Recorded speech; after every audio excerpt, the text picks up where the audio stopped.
মানে বাংলাদেশ কি মানে এই যুদ্ধটা করতে চায়, মানে করলে তার আলটিমেটলি লাভ কি আছে? মানে যদি যুদ্ধ বাংলাদেশের পক্ষে তখনই আসতে পারে যখন যদি আমেরিকা সহ পশ্চিমী দুনিয়া এবং ইসলামিক দুনিয়া এবং চীন তার পাশে এসে দাঁড়ায়। এবার যদি আমরা একটা একটা করে আসি, ট্রাম্পের আমেরিকা সেভাবে বাংলাদেশের সামনে আসবে না, পাশে আসবে না। উল্টো দিকে আমরা যদি বলি আরব দুনিয়া কিন্তু ভারতের বিপক্ষে দাঁড়াবে না। ইসলামিক দুনিয়ার মধ্যে হয়তো পাকিস্তান বা তুরস্কর কাছ থেকে কিছুটা সুবিধা বাংলাদেশ পেতে পারে। আর এছাড়া যদি আমি ইউরোপের কথা বলি, ইউরোপে তো উদারবাদ মানে প্রচণ্ডভাবে চলে এবং সেখানে একটা উদারবাদ মানে কি, মানে সেটা হচ্ছে বেসিক্যালি দুর্বলের পক্ষে তারা দাঁড়াবার চেষ্টা করে, সেটা দুর্বল দুষ্ট হোক আর যাই হোক।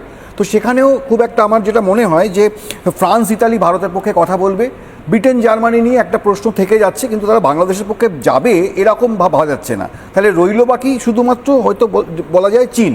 তো এবার চীনের সাথে চীনের সাহায্য পেয়ে আলটিমেটলি বাংলাদেশের কী লাভ হবে?